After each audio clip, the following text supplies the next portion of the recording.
Assalamualaikum warahmatullahi wabarakatuh. Di sini kami akan mempresentasikan mengenai metodologi penelitian kualitatif. Saya Ahnaf Rifki Ardiansyah. Di sini saya akan membahas mengenai definisi kualitatif. Kualitatif adalah penelitian yang bermaksud untuk memahami fenomena tentang apa yang dialami oleh subjek penelitian.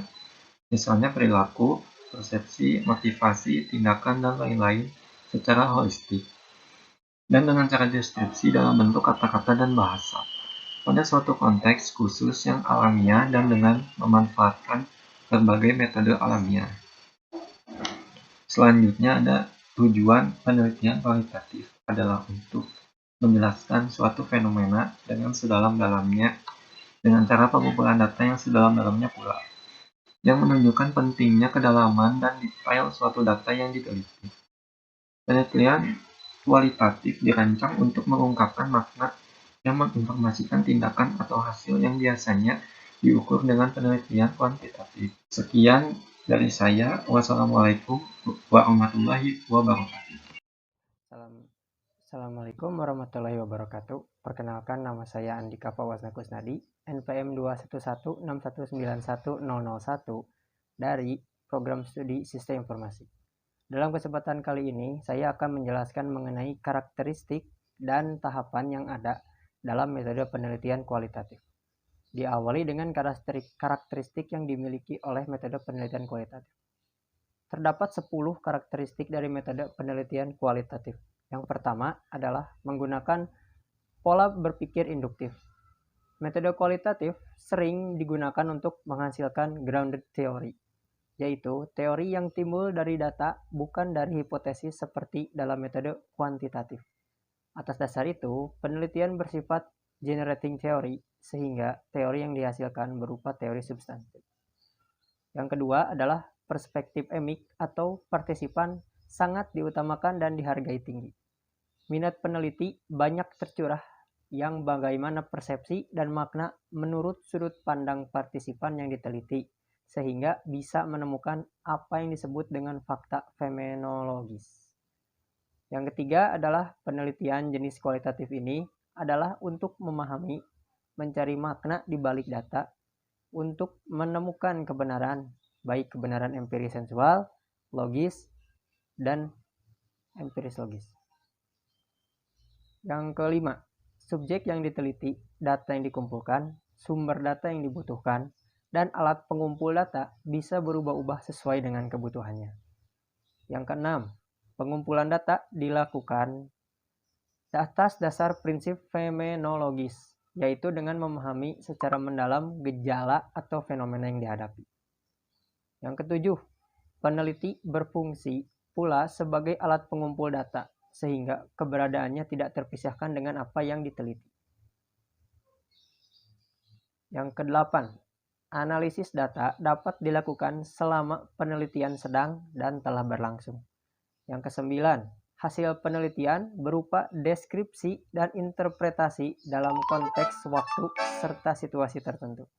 Dan yang terakhir adalah penelitian jenis kualitatif, disebut juga penelitian alamiah atau inquiry naturalistik. Untuk materi selanjutnya adalah tahapan yang dimiliki oleh metode kualitatif. Terdapat 4 tahapan di dalamnya. Yang pertama adalah membuat masalah penelitian. Dalam tahapan ini, kerangka perancangan penelitian kualitatif terdiri dari 5 unsur, yaitu tujuan penelitiannya, konteks konseptualnya, pertanyaan penelitian, metode penelitiannya, serta validitas. Tahapan kedua adalah membuat kerangka penelitian.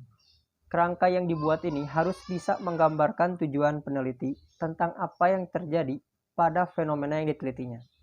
Kerangka pemikiran juga dapat disebut hipotesis yang umum atau teori sementara dari peneliti. Tahapan ketiga adalah metode pengumpulan data kualitatif. Ada 4 tingkatan data yang perlu diperhatikan, yaitu 1. Perkataan orang tentang kepercayaan, pikiran, dan pendapat mereka. 2. Tingkah laku orang dalam kenyataan. 3.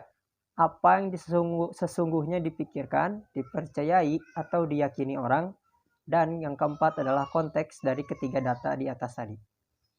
Metode penelitian yang pokok adalah penelitian lapangan untuk mendapatkan data primer langsung dari sumber pertamanya. Umumnya dipakai dua metode pengumpulan data, yaitu pengamatan dan juga wawancara. Orang yang menjadi sumber informasi sering disebut sebagai informan. Peneliti harus memeriksa kembali temuan-temuannya dari informan tersebut. Dan tahapan terakhir adalah penarikan kesimpulan. Dalam tahap ini, penarikan kesimpulan dari semua informasi penting yang berhasil diperoleh dari penelitian di lapangan. Isi informasi dari informan dijabarkan dalam bahasa yang lebih sederhana, berupa kesimpulan atas masalah yang sedang dipecahkan. Mungkin hanya segitu saja yang dapat saya sampaikan. Terima kasih atas perhatiannya. Wassalamualaikum warahmatullahi wabarakatuh. Assalamualaikum warahmatullahi wabarakatuh. Perkenalkan, nama saya Hasya Nikmatullah Ridaan, NPM 21161919010. Di sini saya akan memaparkan penjelasan mengenai jenis-jenis penelitian kualitatif. Penelitian kualitatif dibagi menjadi 5 jenis, yaitu yang pertama fenomenologi, lalu etnografi, studi kasus, metode teori dasar, dan metode histori. Saya akan membahas penjelasannya satu persatu. Yang pertama adalah jenis penelitian kualitatif fenomenologi. Fenomenologi adalah jenis penelitian yang berorientasi pada filsafat. Filsafat di sini maksudnya adalah upaya seorang peneliti untuk mencari informasi dengan cara menggali arti dan makna secara esensinya. Atau bisa dikatakan juga sebagai upaya peneliti untuk mencari pengalaman yang ada dalam kehidupan objek penelitiannya. Penelitian fenomenologi dapat dimulai dengan memperhatikan dan menelaah fokus fenomena yang akan diteliti, yang melihat berbagai aspek subjektif dan perilaku objek. Selanjutnya, peneliti akan menggali data berupa bagaimana pemaknaan objek dalam memberikan arti terhadap fenomena yang terkait. Penggalian data tersebut dilakukan dengan melakukan wawancara yang mendalam kepada objek atau informan di dalam penelitian, serta dengan melakukan observasi secara langsung mengenai bagaimana objek penelitian tersebut menginterpretasikan pengalamannya kepada orang lain. Yang kedua adalah etnografi. Penelitian etnografi adalah jenis penelitian yang memiliki tujuan untuk mengkaji bentuk dan fungsi bahasa yang tersedia dalam budaya suatu masyarakat, yang selanjutnya akan digunakan untuk berkomunikasi oleh individu di dalamnya, serta melihat bagaimana bentuk dan fungsi suatu bahasa menjadi bagian dari kehidupan suatu masyarakat.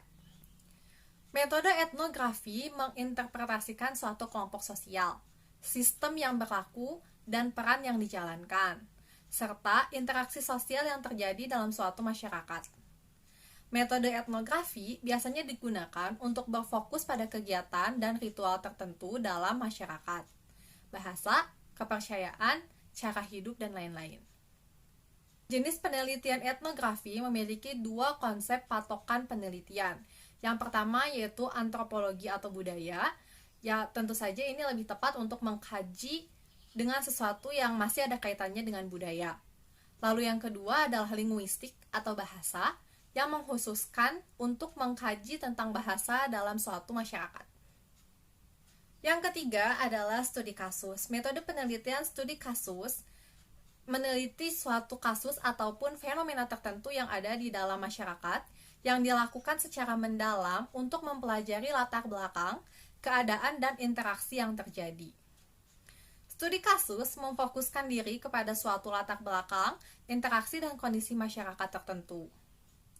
Studi kasus lebih cocok dilakukan pada suatu kesatuan sistem yang bisa berupa suatu program, kegiatan, peristiwa, ataupun sekelompok individu yang ada pada keadaan atau kondisi tertentu.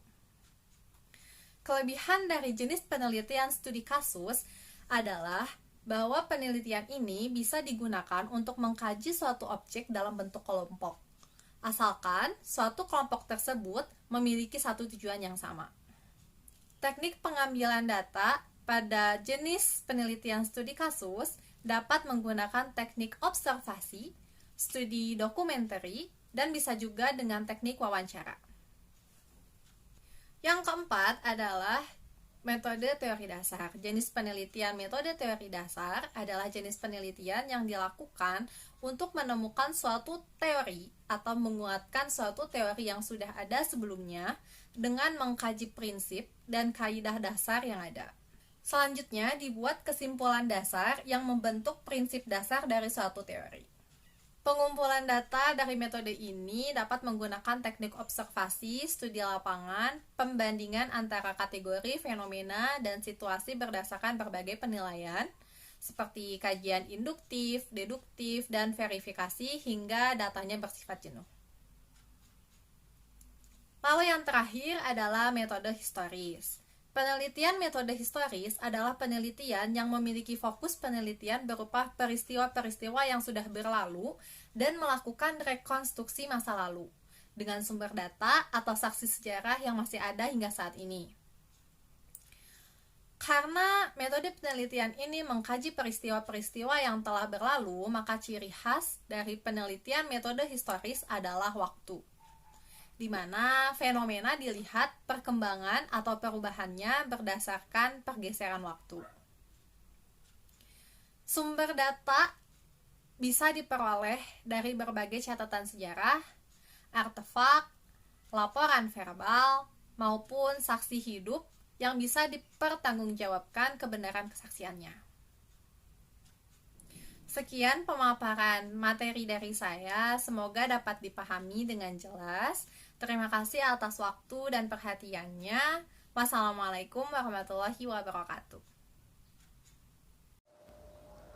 Perkenalkan, nama saya Iqbal Sofian dari Prodi Sistem Informasi.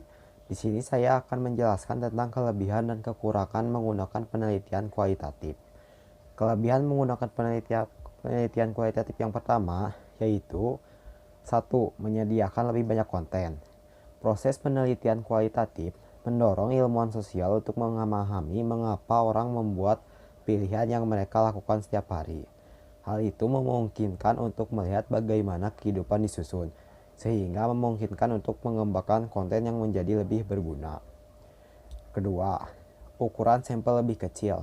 Struktur ini memungkinkan ilmuwan sosial untuk mengumpulkan data dari partisipan dengan cepat, menciptakan generalisasi yang kemudian dapat berguna untuk demografis atau populasi secara umum dengan hasil yang lebih cepat. Peneliti dapat bergerak maju dengan percaya diri karena kualitas informasi yang diperoleh. Ketiga, mengembangkan wawasan spesifik. Ketika mereka menggunakan metode ini, melihat masalah atau pilihan yang kita hadapi setiap hari, menjadi mungkin untuk menemukan wawasan dalam data itu yang dapat membantu memecahkan masalah bagi semua orang. Proses ini adalah kesempatan untuk memahami konteks dari apa yang sedang terjadi daripada hanya melihat pilihan atau perilaku secara individu. Yang keempat, menjadi proses tanpa akhir. Salah satu keuntungan signifikan dari proses penelitian kualitatif adalah tidak bergantung pada pernyataan tertutup.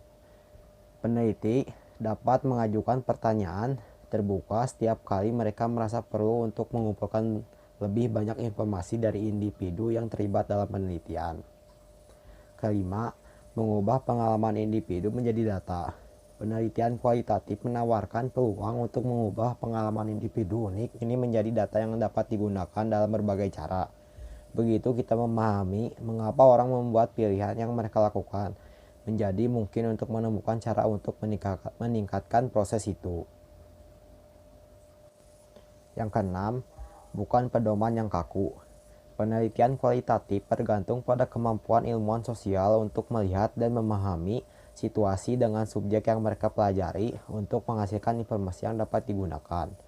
Alih-alih berfokus pada kerangka kerja tertentu yang tidak memerlukan penyimpangan dari proses, peneliti dapat mengejar peristiwa fakta atau statistik apapun yang mereka rasa relevan dengan upaya pengumpulan data mereka. Teknik ini dilakukan untuk menggabungkan kerumitan pengalaman manusia ke dalam struktur yang membuat database kesimpulan yang berguna bagi populasi secara umum. Yang ketujuh, terjangkau. Proses penelitian kualitatif sering digunakan untuk mengumpulkan informasi karena cepat, terjangkau, dan efektif. Kita dapat mendudukkan beberapa orang di meja, mengajukan pertanyaan spesifik kepada mereka, dan kemudian segera mendapatkan jawaban yang kita inginkan. Selanjutnya ada kekurangan dari menggunakan penelitian kualitatif, yaitu yang pertama, menciptakan data subjektif. Meskipun ada beberapa manfaat yang perlu dipertimbangkan ketika menggunakan perspektif pribadi peneliti dalam metode penelitian kualitatif, akan selalu ada kualitas subjektif dari data yang mereka kumpulkan. Beberapa orang akan selalu percaya bahwa poin vital tertentu lebih penting untuk temuan mereka daripada yang lain. Kita dapat menempatkan 3 peneliti di ruangan yang sama untuk mengamati suatu peristiwa dan kemudian menerima 3 perspektif yang berbeda. Kita dapat menerima informasi yang sangat rinci dengan opsi ini, tetapi juga bisa sangat tidak akurat. Yang kedua, membutuhkan banyak waktu. Salah satu keuntungan signifikan dari metode penelitian kualitatif adalah menghasilkan banyak titik data potensial yang dapat digunakan oleh para ilmuwan sosial. Proses ini juga menimbulkan kerugian yang harus mempertimbangkan oleh para peneliti. Ketika banyak informasi yang tersedia dari proses penelitian ini, harus ada komitmen waktu untuk memilah elemen untuk menentukan apa yang dapat digunakan dan apa yang tidak. Ini adalah elemen yang tidak pasti yang dapat dihilangkan saat melakukan penelitian kualitatif. Yang ketiga, identifikasi poin data. Peneliti kualitatif harus dapat menghubungkan semua titik ketika mereka mengumpulkan informasi melalui proses kualitatif. Mereka harus dapat membaca isyarat nonverbal, memiliki respon empati, dan memahami situasi di balik setiap tindakan yang diambil seseorang saat melalui proses ini. Ada banyak informasi yang datang kepada para ilmuwan sosial dalam bentuk yang melampaui pengamatan. Kehilangan data ini dapat menyebabkan hasil yang tidak lengkap, kesimpulan yang salah, atau yang lebih buruk. Keempat, sulit mereplikasi hasil. Penelitian kualitatif sangat subjektif, sehingga sangat jarang menemukan peluang untuk kemudian dapat diduplikasi. Jika kita membutuhkan orang lain untuk memverifikasi hasil penelitian kita, maka ruang lingkup pengumpulan informasi akan dibatasi. Kelima, terkadang subjektif. Poin data yang dikumpulkan selama proses penelitian kualitatif dapat dipengaruhi secara halus untuk menghasilkan hasil tertentu yang terlihat otentik. Dimungkinkan untuk mendukung sudut pandang yang bias dengan mengajukan pertanyaan yang ditargetkan yang menghasilkan hasil tertentu, kecuali ada kontrol untuk menghilangkan potensi pengaruh yang diinginkan ini. Selalu ada kemungkinan bahwa hasil yang dihasilkan dari upaya ini dipertanyakan keasliannya. Sekian dari saya. Terima kasih.